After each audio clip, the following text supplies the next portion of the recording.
This is a Wild Game Production podcast.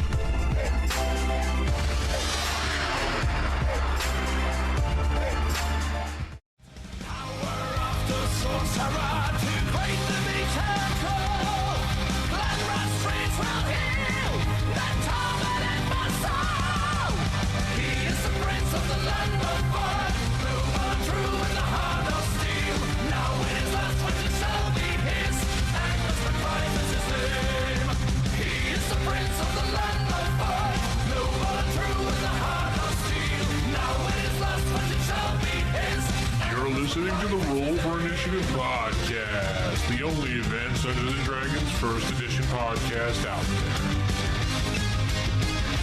there. Hey, mini issue 14 of the Roll for Initiative podcast. This is Vince, and I'm sitting with Nick, Crispy, and Matt, the full crew every this week. And we're going to just jump right into things, because this is the mini show, and we just basically talk about one topic and just try to digest it in about 20 minutes or less for you to get a nice little chunk of information up in your gullet. This week, we're going to talk about introduction of new characters into a campaign and how to bring in existing players from another campaign, things like that. But if you reference the DMG on page 110 to 111, it talks about integration of experienced or new players into an existing campaign. Now, if you want to take a moment to read that over yourself and, get back to us, you can pause the podcast right here, and we'll be back for you. Okay, now that you've unpaused the podcast, great. Yes, I know. No one's really not going to pause anything. So let's talk about bringing people into your campaign, from experienced to newbies, and how you handle that. What level do you start them at? Do you give them any magical items if they're a higher level? How about hit points for higher levels? Do you give them max hit points for first, second, third level? Do you give it only first level and make them just sit there and roll everything out? What about, do you give any bonus to stats? Things like that, fun things that we want to know. So let's start first things first. Obviously, you have an existing campaign going on, and let's say your campaign's at 4th level. And then Crispy decides, hey, you guys look kind of cool. Can I join your game? Because you're playing at the local comic book store, and Crispy's a comic book nerd. He wants to join the game. And Nick, you're the DM. So what are you going to do? How are you going to integrate? Have him play a gnome. No, anyway. You can only rub a gnome. Is a gnome illusionist. No, and Crispy's oh yeah, I want to play what, Crispy? What would you play? What was your go-to? Oh, man. Come on, quick, go-to.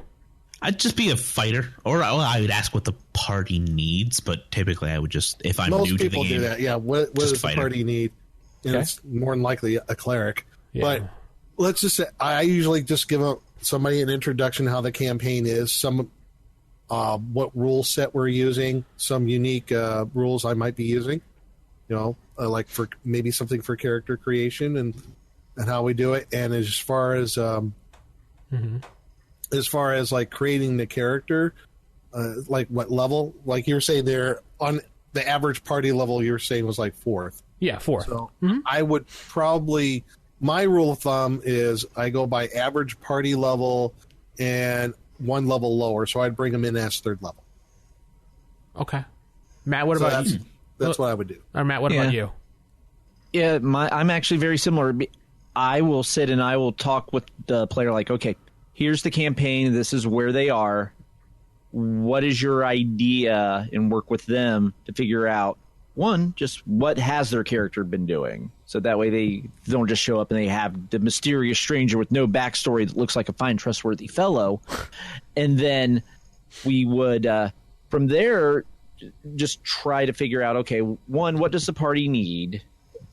Would play into it a little bit, but mostly it's what's the character concept that will fit into the story that would make it so that this character can join in to the party. For me, I think that's probably the biggest thing. And then with levels, they're going to be like one level lower too. I mean, if you've played in my game long enough, you shouldn't have someone that just shows up be the same level. So I usually shave one off the average party level as well. All right. And Crispy, what about you? There are 3 rules I hate in AD&D. Okay. Psionics. Okay. The weapons versus specific armor table. Right. Okay. And the rule that says a new player should come in at 1st level. Even if a character dies, any new character comes in at 1st level. I hate that. So what I would do is I would get the average of everyone's experience who's already in the game, total that up, and say make a character with this experience pool. So if you want a multi-class, you can split it up and be, whichever level of fighter, thief, or cleric, assassin that would then be equal with experience points on the average. Okay. I like the rule of, like, if you're just single classing coming in at first level lower, though, that's also fine.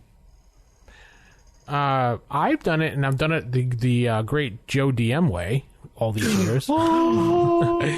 He's always done it. Take the highest level per person in the party, and you start 3 levels lower than that person.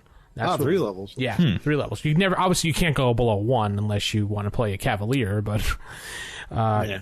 So 4th level, he would start at 1st level. If it's like 6th level, he would start at 3rd level. Things like that. That's how I've always done it in my games going forward. So I mean, it's always worked. No one's really complained. I mean, it works somewhat. I mean, they get that's how it works. You come in too bad, And I do the same thing as Matt too. Is like, what does the party need as far as a character is concerned? I don't really. And I think sometimes, like, almost always, it's going to be a cleric, like I said. I'm more for the whole, you play what you want to play in my campaign. Don't play something just because the party needs something. Yeah. Mm-hmm. I can't stand that when we start a game and they're always just like, well, what do we need? Just play what you want to play. Play what you want to play. We'll figure it out. Hirelings. Remember those things? Remember henchmen? Those things that's where that comes into play if people want to play a cleric. Potions. There you go. They're not always that expensive a lot in my campaigns. Don't always be like, whoa, we got a fighter. We got a cleric. Well, we definitely need a magic user. Who wants to play that? No, I don't want to play. No, I don't want to play. Well, why don't you just not play that? Everyone hire a magic user. Why not? It does make it unique. Yeah. I think the big aversion is you have to get your players over the aversion of hiring hirelings. I don't know if I've ever had anyone actually hire a hireling. Yeah, no, I've never. Most of the campaigns, I have. One person has done it. Really? Yeah. Yeah. It was a B2 game, and I was like, oh, like, it's going to be dangerous, and I had an NPC suggest it. That would be module B2. Keep on the Borderlands. Keep on the Borderlands. I would hope they would know. Yeah, and they basically hired a company of 5 or 6 men at arms. Mm-hmm. The guy from He-Man. Yeah. Yeah. I love that dude. That dude was awesome. And one Tila, his daughter. And one Tila. So a bunch of meat shields and his daughter. Yeah, basically, yeah, and that's kind of what they were. In one of the melees, a couple of the men at arms died against kobolds, and it was good. Like, they served their purpose, and I had them negotiate how to. Man at arms number 3 who died from a kobold wound. I had them negotiate salaries and things like that, but it's definitely something you have to coax they formed a people union. into. Yeah. Yeah, I just we were playing recently a 1E game, and everyone did the whole we have to have a balanced, appropriate party, and someone got shoehorned into playing a cleric because no one wanted to play a cleric, and he just went, fine, I'll play a cleric. And it was just like, you don't have to play a cleric if you don't want to play a cleric. And he played it, and he was miserable the entire time we played the game because he got forced into something he didn't want to play because they had to have a balanced party. Even though I kept saying, you don't need to play that. You can play whatever you want. Just stock up on magic potions. Ooh, why don't you go into town and we'll figure out you can hire a cleric to follow the party around. Yeah. That's the thing. I've always wanted to do the task force of all fighters with different weapon specialties. Where you go into a dungeon and you just run over everything. That's havoc. Like something from 2nd edition. Remember the splat books from the character class splat books? Yeah. Oh yeah, like the Myrmidon and an all thief campaign or an all fighter campaign. Something like that. I know in I think of the 2nd edition player handbook they talk about an all dwarf party. That might be from Player's Handbook 2 from 3.5 now that I think about it. I've read a lot of D&D books. Yeah, but I think it would be fun if you just have you get a party of 6 people. Everyone's a fighter. You've got 4 of them are sword and board or maybe 3 of them are like sword and board fighters, and then 3 of them are spear fighters, and you just come in on ranks and just form a shield wall. Or you got, like we're going with like this whole fighter motif. Maybe you got a couple like regular fighters out of the player's handbook. Maybe you got a cavalier, a paladin, a ranger. And you just hire that cleric and just load him up with healing potions, and he's just got a bandolier of healing potions on him, tossing it around. That would be fun. Yeah, that would be really fun. That's why I want to do it. Too. Well, if your ranger was high enough, he could do some cure light wounds. There you go. Also, your paladin, he can lay hands. Eventually, he could turn undead, stuff like that. All right. So, what about let's moving forward here. What about magical items? Say the party is 9th level, and Matt's coming into play, and we're doing whatever, 1 level lower, 3 levels lower, whatever the heck it is. Mm-hmm. And Nick, would you grant him some magical items if the party is? Let's say the party is not heavy on magic. You have a couple rings, maybe a plus sword here or there, whatever. Would you give this new player? Would you look in the back of the book and maybe roll a couple items, or no? That's a good question. There is a way like I know in the player's not in the player's handbook, but the DMG, where like if you're creating characters for like, I think in a convention setting or something like that. Yeah. And generating magic items that way. You could do it that way. Yeah, you could do that. I think that's a fair way of doing it. Also, maybe if we're talking about a character, and I guess it all depends on the level. Like if you're saying if everybody was like an average 9th level, I would assume an 8th level character would have a fairly decent amount of magic items. So I would kind of gauge it from what maybe everybody else has in the party. Yeah. And just kind of go from there. So, there's a couple ways you could do it. I would be fair about it, but I wouldn't like have anything like greatly overpowering. All right. Okay. I mean, like off the top of my head, like an 8th level, I don't know, like an 8th level fighter, I can see him maybe having like, maybe plate mail +1. Yeah. A shield +1. Maybe a +2 bastard sword. That's generally how I would do it. I would look at the party. Maybe a couple potions, I would look at the party in a whole, see what magical items they have, and kind of be like, okay, they all have this, so let's give this new player something similar to what they have as far as in their inventory. Yeah, maybe they found a little bit more than they should have, but, we want everyone to be on the same level playing ground, kind of. So, yeah, I would probably do that. Matt, what about you? Right. I might even consider saying, okay, I will give you, like, say 1,000 experience points worth of magic items. Have at it. And go through and just let them shop, but it's experience point. The experience points cost of. Okay. So that way they can kind of customize it and get whatever they want, but it's not going to be overpowered because the experience points is a nice way to control exactly what they can get. That way they're not going to be able to get anything absurd. But it gives them the flexibility and the choice to pick what they want. Is that 1,000 experience from their experience point pool? No, or is it just a side pool? A side pool. It would be instead of buying it with gold, they're buying it with experience points. I like that.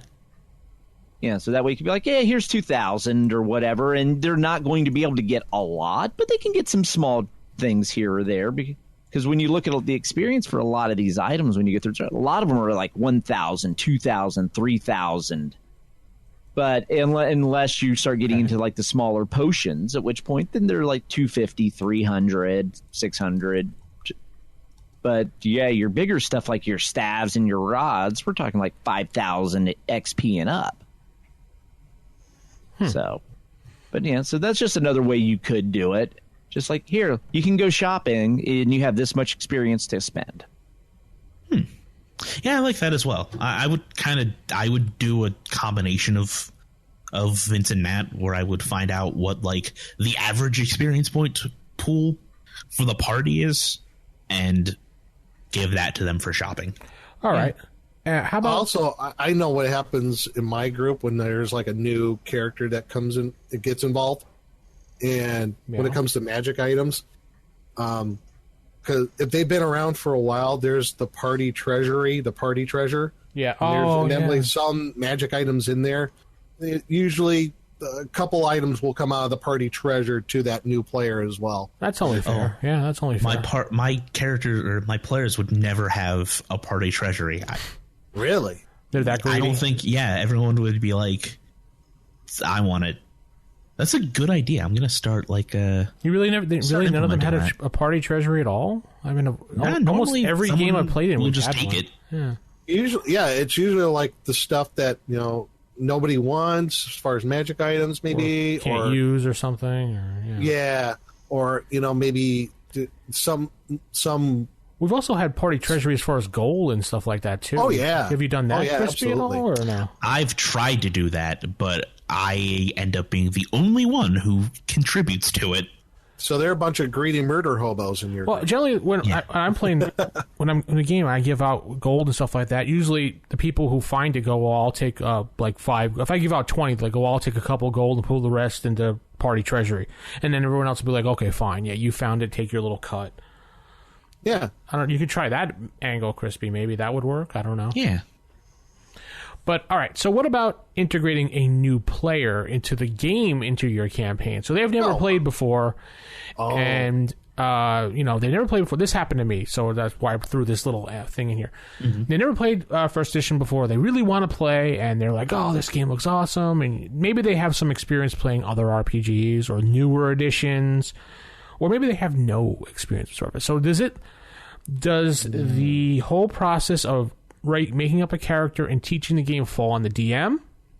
Or do you, in your games, just throw them to the wolves, let them sit at the table, have the player next to them or someone who's friendly person that likes to show people stuff, like a teacher type person, only example I could think of, have them sit with them for the first couple of games and move along that way, and as a DM, every once in a while, explain something. How would you guys handle that? Nick, what would you do? Actually, I've had something like that come up recently. Okay. Just this past month in my gaming group, we had a brand new player. He's never played tabletop RPGs before, but I had at least an idea about his, my friend Jeff, his son, and a friend of his son who wanted to play.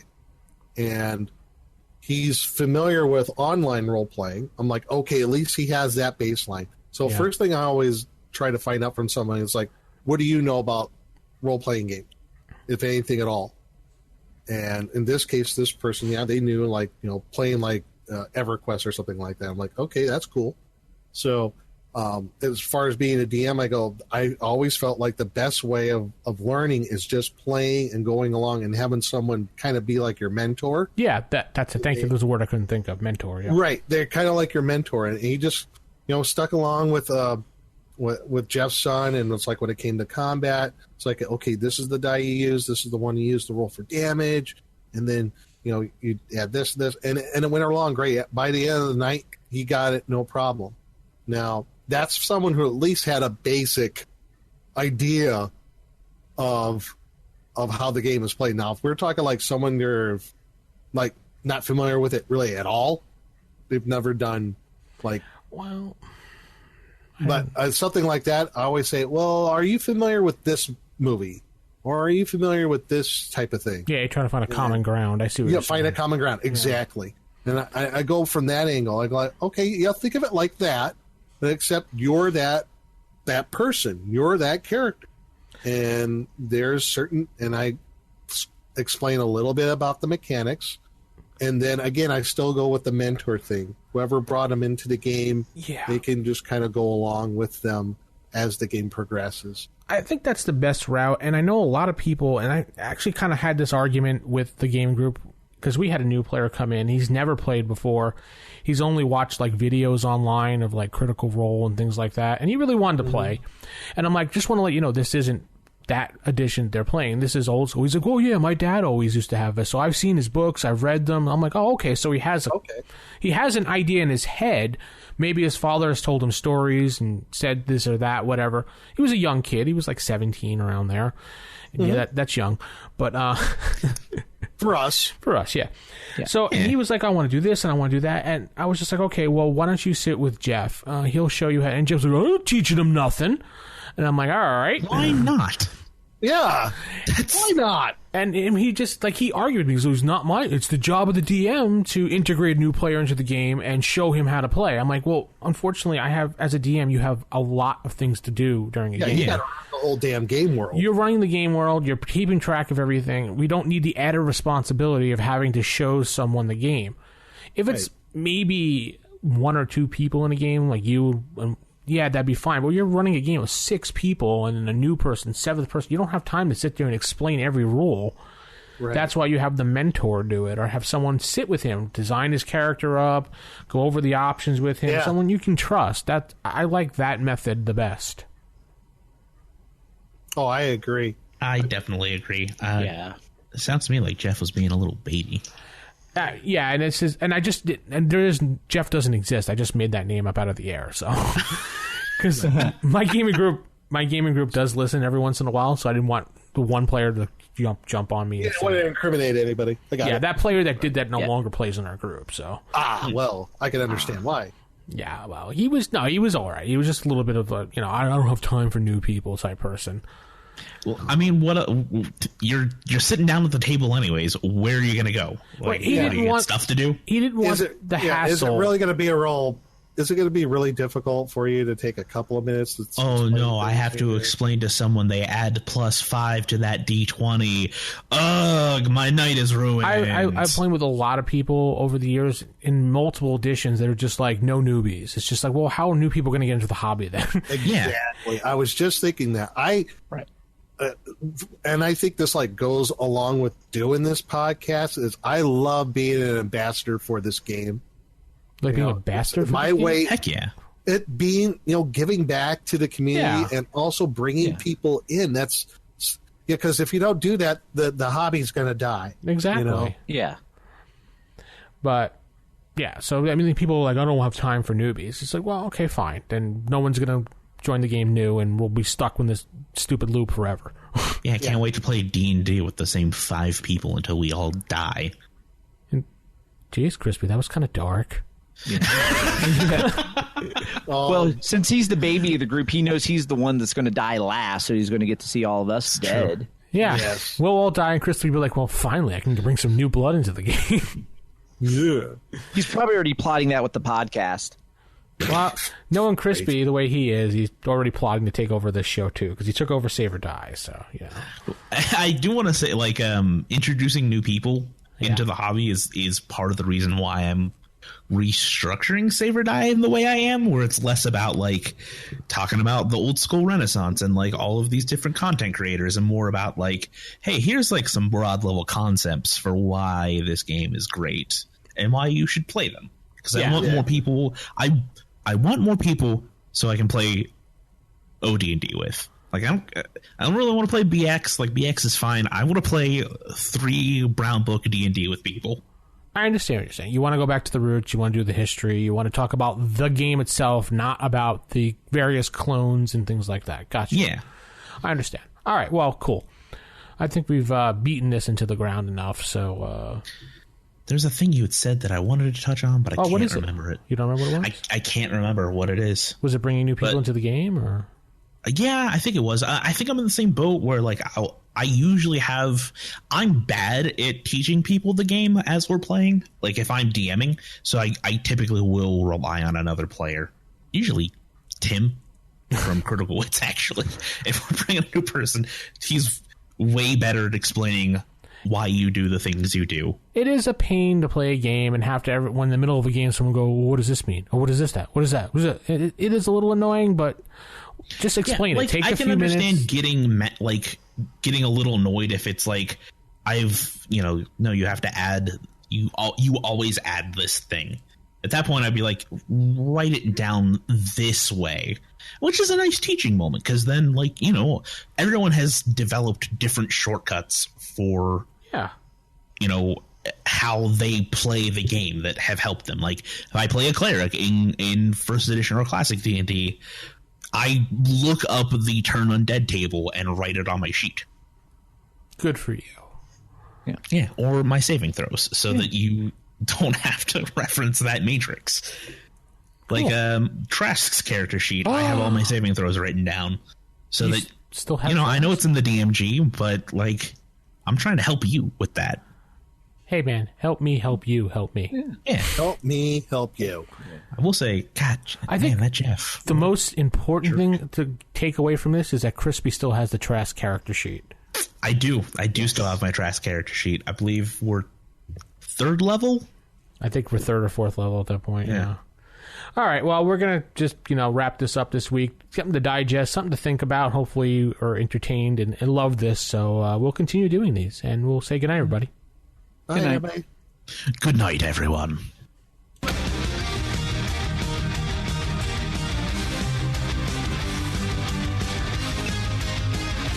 The Roll for Initiative podcast is part of the Wild Games Productions Network and produced for entertainment purposes only. All other uses are prohibited. If you'd like to contact us, go to rfipodcast.com, click on Contact Us, or email us at rfistaff@gmail.com. Voicemail line 570-865-4210. Facebook.com/rfipodcast for more.